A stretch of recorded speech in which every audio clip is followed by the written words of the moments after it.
those who become are those who never settle. They know that there is always a better and greater version.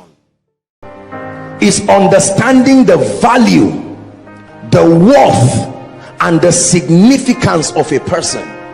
True love is understanding the value, the worth, the significance of a person or a thing to God, to you, and to humanity.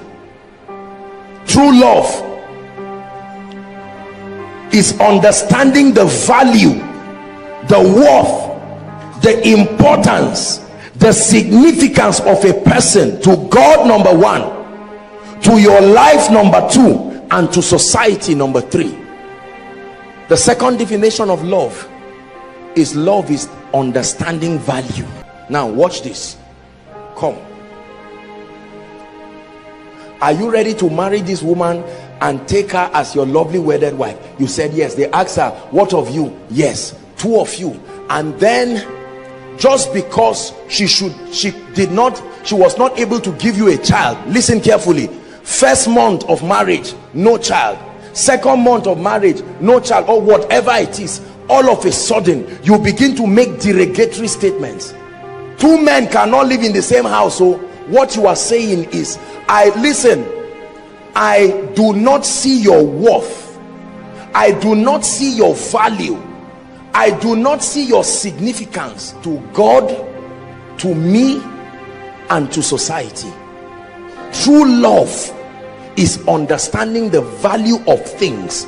So when you are doing that business, you love that business only if you understand the significance of that business to kingdom advancement, the significance of that business to your finances, the significance to the development of your society. If not, don't say I love it. Why do I wake up in the night and study and prepare for every message and labor through the hours?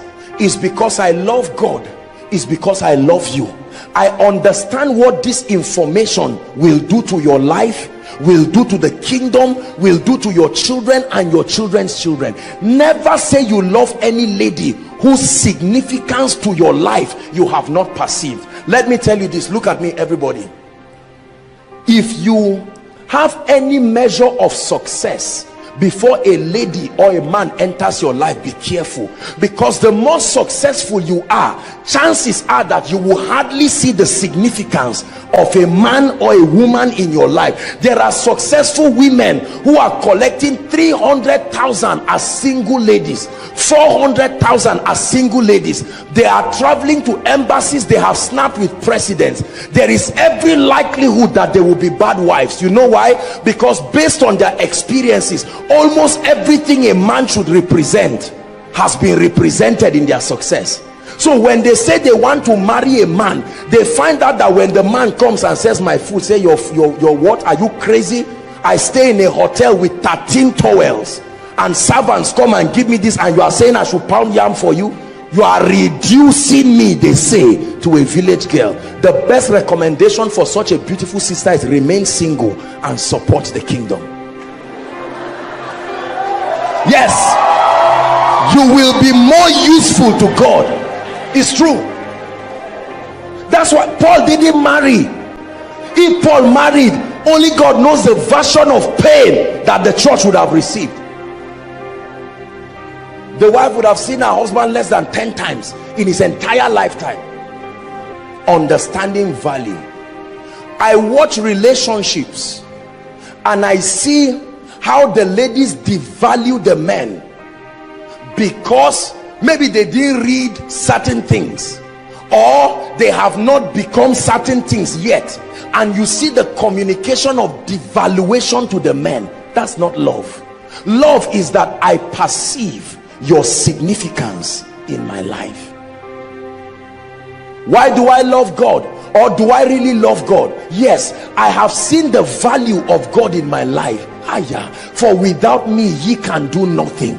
So when I say, Lord, I love you and I seek you, I'm not doing God a favor by coming to church. When I come to church, his word cleanses me and gives me an understanding that programs me for victory. It's not a favor to God. Are we together? It is because Vashti did not see the significance of Ahasuerus in her life. So when he said, Vashti, come and flaunt yourself, she said, so I'm now a property. Now I don't know what he has done, but she has forgotten that that guy is a king over 127 provinces. Brothers and sisters, let's not lie to ourselves. That's a great man. A man who is a king over 127 provinces deserves the honor of any woman who is wise. It's true. So she said, well, I don't know what you are saying. You have money, I have money. You have the throne, I have a beautiful face. And he said, off you go. Then it occurred to her that there are other options. It was a choice to keep you. The same way you say, Lord, if I don't come for Koinonia, Joshua Selman, you can't do anything. And God will say, okay, I will raise somebody that didn't even finish secondary school and anoint him. Is Dr. Paul Enenche that says God will use the calabash to disgrace the pot. He will use calabash to fetch water so that the pot will see that you are being used is not because you don't have holes. It's because God is giving you a chance. There's nothing called indispensable in this kingdom. No. One of the biggest unbecomings of people is their vulnerability to feelings. For when you become a victim of feelings, both your relationship with God and your relationship with life will be shattered. Because you see, feelings, listen, love is not a feeling. Love is not emotion. Love can and should create feelings. True love should create feelings. Don't get me wrong. True love should create emotions. We'll discuss that later. Without emotions and without feelings, you cannot be committed towards a person or a project.